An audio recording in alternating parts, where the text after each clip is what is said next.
Ebintu bya Dr. Besigye ne gavumenti bituuse we biina abannayuganda we tulina ffenna okubibeeramu okutegeera. Kubanga kati omuwolereza wa gavumenti kyayogedde kifu era kifuufululu. Bannayuganda mbasaba zino ensonga zonna tuzibeeremu, kubanga gavumenti etandise okuvuluga buli kintu ekya Dr. Besigye, okwongera Dr. Besigye okufiira mu komera. Ekisooka DPP afune fayiro okuva mu poliisi ate ayina constitution ali independent. Fayiro zafuna zirina okuva mu poliisi obeyo IGG. Kati zino ze yafunye yazigyewo. Kyetwagambye gavumenti Besigye bamureleasing, bwe baba n'aba basobola baddemu bamukwate bamutwale ku poliisi akole statement. Bwamala kola statement poliisi ekole fayiro egitwale wa DPP. Eteeka bwetyo bwerigamba. Kati omuwolereza wa gavumenti atugamba fayiro zamaze okutuuka mu kooti zavudde wani, kubanga kati fayiro zaali mu kooti maasho yafa ne fayiro zaayo. Toyinza kuddira omutima oguvudde mu muntu amaze okufa ate ogutwale mu muntu omulamu, kubanga te fayiro bwe ziba zaali mu kooti maasho zafiirayo ne kooti yaazo. Balina okutandika bupya amateeka bwe gagamba. Kati bwe bayaliisa omutima mu muntu eyafa, kooti eyafa n'azitwala mu kooti civil kooti eriwo, ekitegeeza ne kooti eno eri civil naye yolekedde okufa. Tetuyinza kukkiriza ekyo. Gavumenti temuyinza kuvuluga ensonga za Besigye okutuuka ku ekyo. DPP eteeka liri wano, constitution tugirina gye bampa wano. Afuna fayiro okuva mu sources bbiri, ku poliisi ne IGG. Ati IGG nayo wabayo poliisi. Kati ze batutte mu kooti bazigyewa. Besigye yabadde mu kooti eggulo nga tasobola kutuula for 30 minutes. Okumala endakiika 30 nga tasobola kutuula. Omulamuzi n'agamba bamuzeeyo eruzira. Kati leero abadde alina okuba mu kooti, omulamuzi wa kooti ku misango emirala gitali giri agambe Besigye tasobola yadde okumuleeta nga yeebase mu kooti. So if we don't, this man is dying in court. Ate ng'ensi nga tutunula nga gavumenti evuluga bino. No, tuyinza kukkiriza ekyo. N'ekyo ekisembayo bwe baba kooti ensukulumu yagamba batransfaringe fayiro, yabagamba bazitransfaringireko ne Besigye. Lwaki tebamureleasinga n'agenda n'afuna obujjanjabi? Sikyayagala nabyogerako bino, tunoonye ekyokukola ekirala. Kati ekisooka tulina obuzibu bunene nnyo ne Attorney General wa Uganda. Simanyi amateeka agamanyi nga bwe yagasoma oba yayiyayo amapya agage. Ayogedde mu Parliament mu fayiro bazifunye eziri civil ne criminal. Kati Besigye alina omusango guli civil nti oba yewola ku gavumenti sente oba yagisingira ettaka netasasula.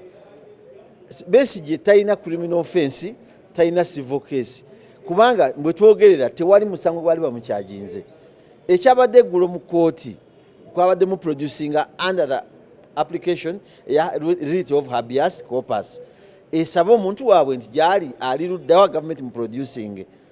Kyetwasaba mu Parliament twagala kulaba kye bakyajinga Kano Besigye ne munne Haji Lutale, era n'eggulo tekyabaddewo because eggulo singa Attorney General yazze n'agamba nti n'omusango gw'enkyajinga ate tayinza guleeta nga poliisi si yamukyajinga, kubanga criminal offences zisooka mu poliisi ne bagenda mu penal code ne bakuteekako omusango okutwala mu indictment.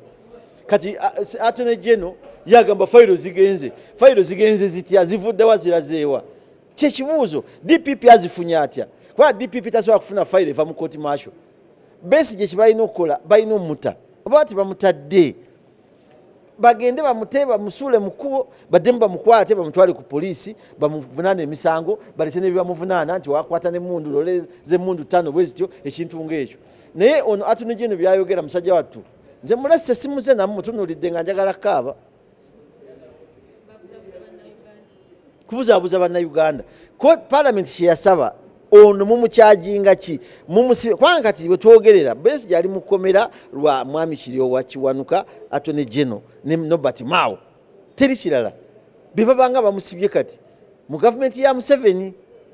Bawolereza wa gavumenti akuuma kagaatike tasobola kuwa ansa eva mu mateeka oba kiriwo, atetenkanya mu lulimi olwangu agerengetanya kuwa ansa nawe kukumira mu ssibo kuba musuubi kuba ogamba nti files baziweereze ewa DPP ziriwa gwe wazirabyeko kubanga ebintu byonna nga bagamba nti bitambulira mu process twali badde tuzirabyeko bamubuuza kibuuzo kirala addamu kirala kubanga ffe tuli concerned an abuse ku Besigye oba Lutale oba ku baana b'NUP is an abuse to any Ugandan yonna mu kitundu ky'eggwanga kyonna. Olwaleero Besigye ajja kuva mu kooti oba ne banne bave mu kkomero oba bafudde oba bagenzeewa ate bannayuganda abalala. So kakati nga Attorney General ne banne abali mu gavumenti bo batunuulira kimu nti basiize batya akazigo. Naye nga ffe ansa yaffe eriwo egamba nti bwe ziba nga fayiro okuva ewa Attorney General oba okuva ofiisi za gavumenti we ziri ne DPP tewali nga kuva Kampala n'Arua. Era waliwo ne information desk eyali badde esobola okulaga flow of files naye nayo teriiwo ekitulaga nti nabo balwanyisa kitongole kiramuzi. Bw'obanga gwe oli custodian of the laws naddala nga Attorney General oli muwabuzi wa gavumenti ku by'amateeka olina okumakinga sure nti oprotectinga gye tuyita temple of justice ze kooti bwe ziba zisazeewo ekintu asooka okkiwa ekitiibwa ateekwa kuba Attorney General. Naye nabo bwe batandika okukozesa ebyobufuzi nga politics ali ku fayiro ali mu diru darling alimu okwerowooza n'okufumba emboozi kubanga statement za Attorney General nze nzita emboozi enfumbe esobola okuddibwamu omukungu wa gavumenti not based on the reality oba kukiriwo kubanga ffe ekiriwo kigamba kyetubadde tumusaba nti Supreme Court yagamba nti Besigye bamuwozesa bukyamu mu bikooti ebyo ebyamagye.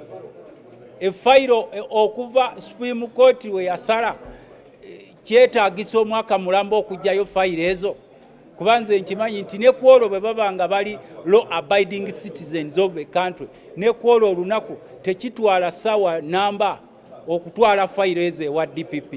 N'olwekyo ffe kye tulaba bali mu katemba waabwe bali mu political bulingi bali mu biboozi bali mu bintu ebisuutinga interests of the regime kuba kati kizibu nnyo okusanga omukozi wa gavumenti ya NRM yeetegeerera almost kati ne bwaba minisita mulaba kyakulabirako minisita wano gwe twabuuza ebyeducation bwelaba ebibuuzo bingi ate mulabyeko asindise munne n'amugamba yisaamu gwe tebajja kuyisaamu bingi kakati ne wano ono agezaako okutukonvisinga naye ffe kye twagala kwe kusaba gavumenti okuwuliriza ekitongole ekiramuzi kikye kyalagira. An attack on Besigye is an attack on any Ugandan. Today is Besigye, the other day it's any Ugandan from any part of the country. What if government singa egwenkya naffe ne tukwasa ebiteeka ebyo bye baateekawo nti Museveni awozesebwa mu kikooti maasho nga naye ne tumuteekamu naye nga tumuga ti Museveni teri mukozesebwa mu civilian court yadde abadde yawumula amagye kuba beeteekako retired kitegeeza wafuluma nabano bonna bano abali eno bakajjajjatta nga nabo bagamba nti Attorney General awolezebwe mu military court martial ojja kulaba enduulu ze bakuba abasajja abo nga basiita n'ebigere. So okwewala ebintu ebyo byonna tuzita ni precedented events in case kwe kusalawo naffe tugambe amateeka gakolebwe mu budde obudde weebuli tetulaba lwaki bannaffe bo balowooza nti tebalina budde okukola ebintu bye bakola nga bapanikinga. Tusobola okutaasa Dr. Kizza Besigye mu mbeera gy'alimu ekisooka tumusaasira ne tusaasira n'abantu be embeera gye balimu n'engeri gy'ayisibwamu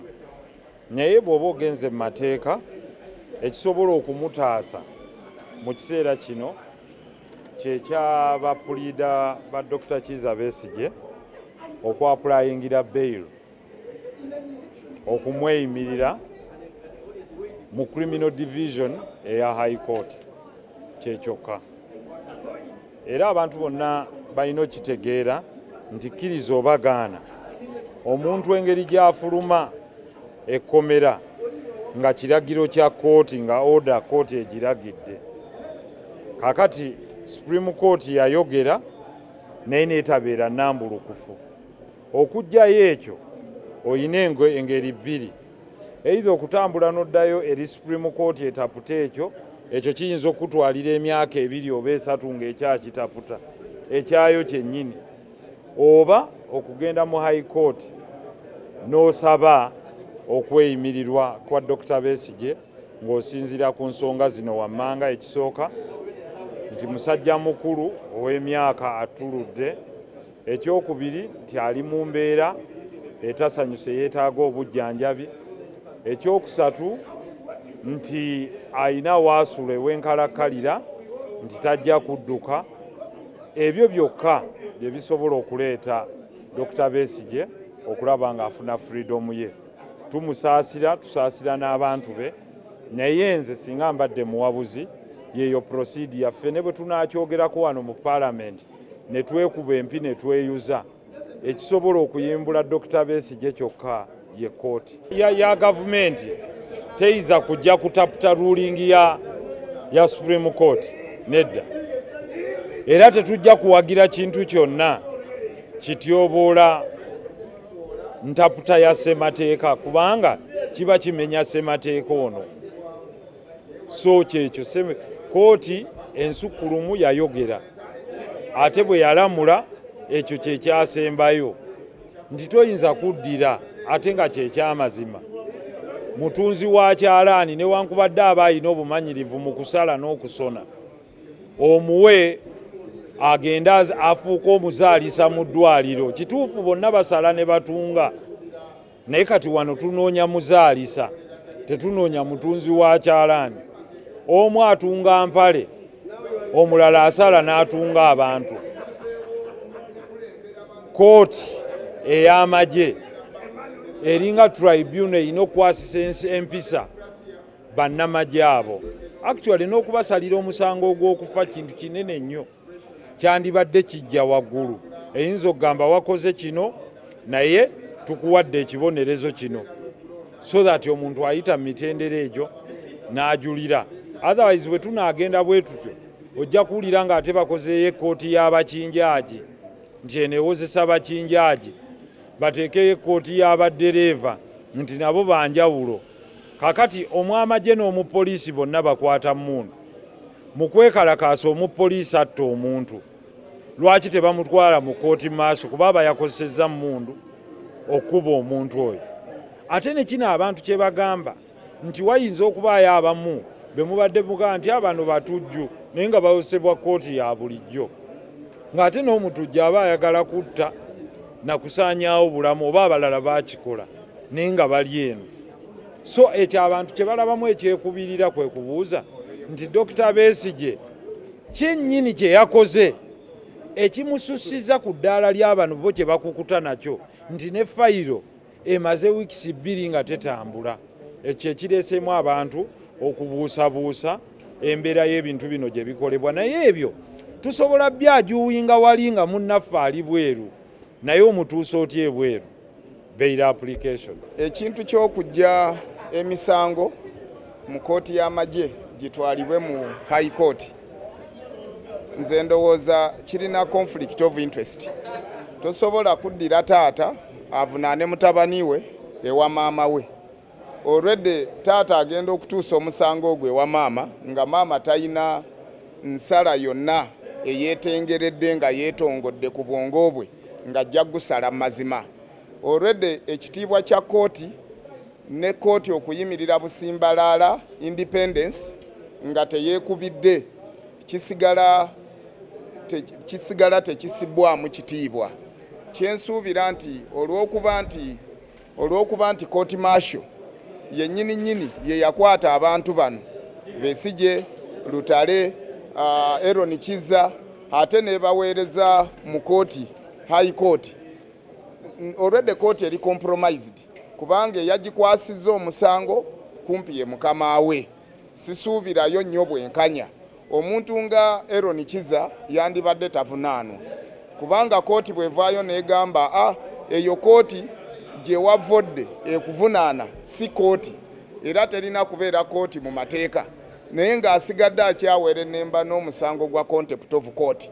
Then ndaba nga tulinga abali musenga avuddemu kooti teriiwo ate bakugamba nti ovodde kooti tekikola makulu. Nze ndowooza n'omulamuzi agenda okutuula musango guno Ogwero Nikiza mpozi anaabanga obwongo abwaziseeko ne bukyala naye talina nnyo ngeri gy'agenda gutuulamu agusale nga yeetengeredde.